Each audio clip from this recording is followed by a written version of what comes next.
கிறிஸ்துவுக்குள் அன்பானவர்களே, ஆண்டவராய் இயேசு கிறிஸ்து நாமத்தில் உங்களை மகிழ்ச்சியோடு வாழ்த்துகிறேன். கர்த்தர் உங்களோடு உங்களை ஆசீர்வதிப்பாராக. சிலர் சொப்பனத்தில் நிறைய விஷயங்கள் தாங்கள் பார்ப்பதாக சொல்லுவாங்க. ஆண்டவர் நிறைய காரியங்களை எனக்கு காண்பிக்கிறாரு, நிறைய காட்சிகளை காண்பிக்கிறாரு, நிறைய விஷயங்கள் எனக்கு தெரியுது, ஆனால் எனக்கு அது விளக்கம் தெரிய மாட்டேங்குது, புரிய மாட்டேங்குது அப்படிம்பாங்க. எனக்கு சில நேரத்தில் சிலர் டெலிஃபோன் பண்ணி கூட இல்லை சில நேர்லேயும் அந்த மாதிரி சொல்லுவாங்க, இந்த மாதிரி காட்சிகள் ஆண்டவர் காட்டுறாரு, இந்த மாதிரியெல்லாம் எனக்கு சொப்பனத்தில் வருது, இப்படி பேசுகிறது மாதிரி இருக்குது, இப்படி சொல்கிற மாதிரி இருக்குது, இதுக்கு என்ன அர்த்தம் ஒன்றுமே புரியலை. அப்போ நான் கேட்பேன், இது கர்த்தர் தான் உங்களுக்கு காண்பித்தாருங்கிறது எப்படி தெரியும்? இல்லைங்க, கர்த்தர் தான் காண்பிக்கிறாரு, இந்தந்த மாதிரி தத்ரூபமாக நிறைய விஷயங்கள் இருந்தது, ரொம்ப எனக்கு சொல்லி காட்டுறது மாதிரி இருந்தது. சரி, சொல்லி காட்டினார்ல, உங்களுக்கு என்ன விளங்குச்சுது?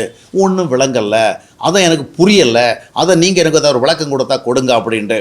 அப்போ நான் சொல்லுவேன், கர்த்தர் உங்களுக்கு எதையோ ஒன்று சொல்ல வந்தால் புரியும்பாடியான பாஷையில் தான் சொல்லுவார். சில நேரங்களில் ஒருத்தருக்கு ஒரு கனவு கொடுத்துட்டு இன்னொருத்தர் மூலமாக அதை விளக்கம் கொடுப்பார். ஆனால் இந்த முறைகளெல்லாம் அதிகமாக இருந்தது பழைய ஏற்பாட்டு காலத்தில் தான். ஏன்னா வேதாகமும் கிடையாது, சத்தியம் தெரியாது, கடவுளுடைய விருப்பங்களையும் கடவுளுடைய வழிநடத்தலையும் புரிந்து கொள்ளுகிற சூழல் அந்த காலத்தில் கிடையாது. அதனால் யோசேப்பு கூட நமக்கு சொப்பனம் இருந்ததெல்லாம் நம்ம பார்க்குறோம். ஆனால் யோசேப்புக்கு அந்த சொப்பனங்களுடைய அர்த்தங்களை புரிந்து கொள்ள முடியாது. தேவன் தன்னுடைய வாழ்வில் செய்ய போகிற விஷயங்களை குறித்த காலம் புரிந்து கொள்ள முடியுது. அதுபோல் பார்வோனுக்கு சொப்பனம் வந்தது, அப்போ யோசேப்பு அதனுடைய அர்த்தத்தை சொல்ல முடியுது. ஆனால் நியூ டெஸ்டமெண்ட்டில் பார்த்தீங்கன்னா, இன்றைக்கு ஆண்டவர் உங்களுக்கு எதையாவது சொல்ல விரும்பினா பரிசுத்த ஆவியின் மூலமாக சொல்லுவார். ஏன்னா அதுக்கு தான் உங்களுக்கு பரிசுத்தாய் கொடுத்துருக்கிறார். நியூ டெஸ்டமெண்ட்டில் வாழுகிற நமக்கு ஆண்டவர் பரிசுத்தாவியை கொடுத்துருக்கிறார். பரிசுத்தாவியை கொடுத்தா அந்த பரிசுத்தாவியானவரை நமக்கு சகல சத்தியத்திற்குள்ளும் கொண்டு போவார் என்று யோவான் 16:13 இருக்குது. அதனால் இந்த காலகட்டத்தில் ஆண்டவர் தரிசனத்தின் மூலமாகத்தான் நிறைய விஷயங்களை பேசுகிறாரு, சொப்பனங்கள் மூலமாகத்தான் பேசுகிறாருன்னு நம்ம சொல்ல முடியாது. எக்ஸப்ஷனல் சிச்சுவேஷன் இருக்கும். யாராவது ஒருத்தருக்கு ஆண்டவர் கனவு மூலமாக பேசலைன்னா, அப்போஸ்தலன் பவுல் கூட ஒரு காலகட்டத்தில் ஊழியம் சம்பந்தமான சில கேள்விகள் இருக்கும் பொழுது அவர் மக்கதோனியா போகிற சம்பந்தமான காரியத்தில் கனவுல தான் காட்சி கிடைத்தது.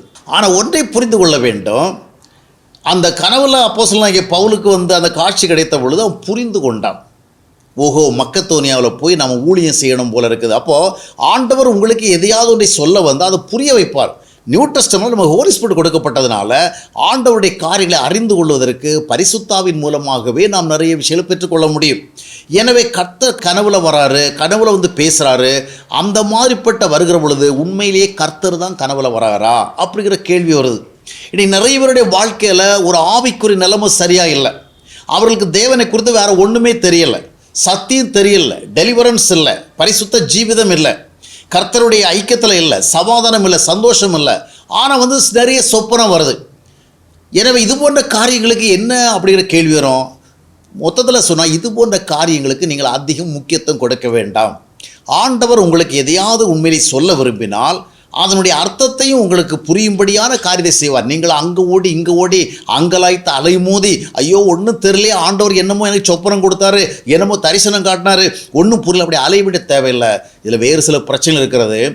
மனநிலை, இந்த மென்டல் டிஸார்டர்கள்னால கூட நிறைய பேருக்கு கனவுகள் இந்த மாதிரி வரும். நிறைய காரியங்கள் தத்ரூபமாக நடந்தமாக நடக்கும்.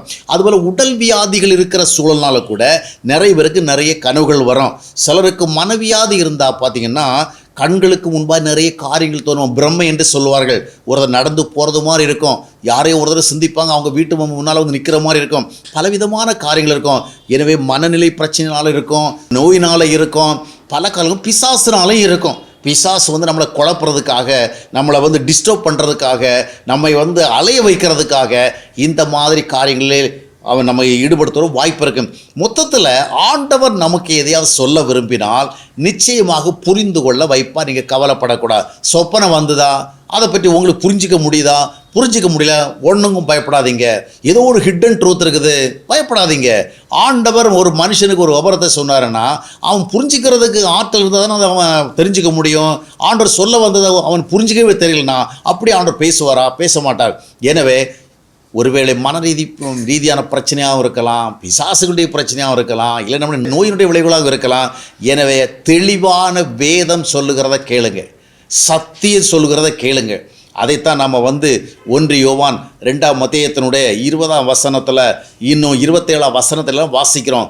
நமக்குள்ளே இருக்கிற அபிஷேகம் நமக்கு நிறைய விஷயங்களை சொல்லிக் கொடுக்கும். எனவே புரிந்து கொள்ள முடியாமல் நிறைய காரியம் இருந்தால் அதை நீங்கள் கவலைப்படாதிருங்கள். ஆண்டவரோடு இணைந்து வாழ்வதற்கும் கர்த்தருடைய வார்த்தைக்கு ஏற்றபடி வாழ்வதற்கும் அதிகமாக கவனம் செலுத்துங்கள். கர்த்தர் உங்களை நடத்தி செல்லுவார்.